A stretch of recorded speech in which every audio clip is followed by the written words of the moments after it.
जब सुभाष चंद्र बोस को कांग्रेस का अध्यक्ष बनाया गया, तब भी गांधी जी ने धरना दे दिया। मैं आज पूछता हूं 2019 में,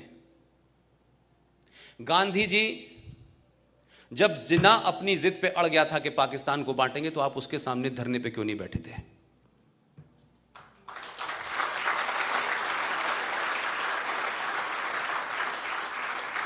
आप धरना देते, कुछ भी करते, ये देश नहीं बंटने देते ना। मैंने कोई एपिसोड नहीं देखा गांधी जी ने जिन्ना से बात की हो कि देश मत बांटो। तो जो आपने रवैया अंबेडकर के साथ किया, सुभाष के साथ किया, वो जिन्ना के सामने क्यों नहीं किया आपने?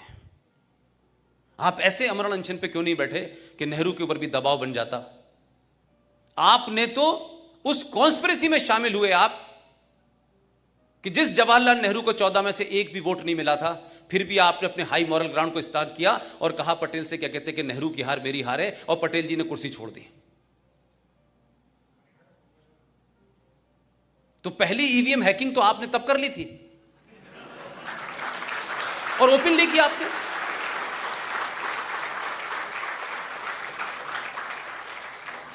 तो हम किसी आदमी को एक देवता की जगह बैठा दें और फिर उससे कहेंगे जो तुम कर रहे हो वो ठीक है, और उस पर सवाल उठाएंगे तो लोग कहेंगे देखिए साहब गांधी जी के बारे में, गांधी जी ऐसे थे। भाई गांधी जी को क्रिएट किया गया, मेरा मानना यह है। अंग्रेजों को कोई पागलपन का दौरा नहीं पड़ा था कि उनके अपना एक अंग्रेज जो कलेक्टर था, उसने कहा कि मैं कांग्रेस पार्टी की नींव रखता हूं, A.O. ह्यूम, और तुम हमें मारना और हमें यहां से भगा देना। इतनी सहमति तो मैंने कहीं नहीं देखी आज तक। और मैं कहूं कि पूरी कांग्रेस पार्टी का चरित्र देखें अगर आप, ठीक है कि उसमें बहुत सारे लोग गए, फिर वापस निकल आए, फिर अलग अलग जगह चले गए, लेकिन कांग्रेस पार्टी का पूरा जन्म और कांग्रेस पार्टी की अप्रोच में कुछ लोगों को आप देखें कि जैसे ही इस देश में गरम दल का जैसे ही वो आगे बढ़ता था, तत्काल गांधी जी अनशन, अहिंसा, हम ये नहीं करेंगे, हम वो नहीं करेंगे। जब भी मैंने देखा कि ये ताकतें आगे बढ़ी, गांधी जी खड़े हो गए बीच में आके।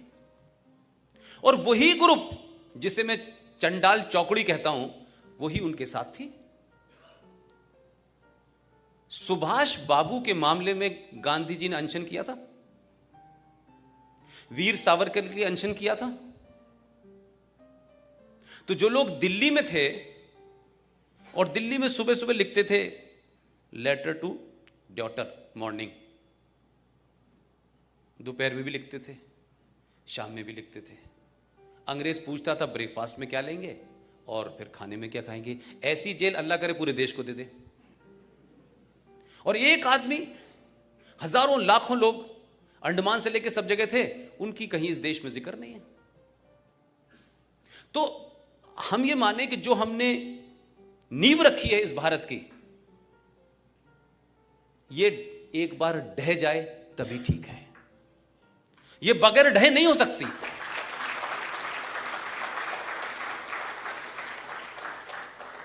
हमने ये देश इसलिए आजाद नहीं कराया था कि नेहरू जी प्रधानमंत्री बन जाएं 16 साल,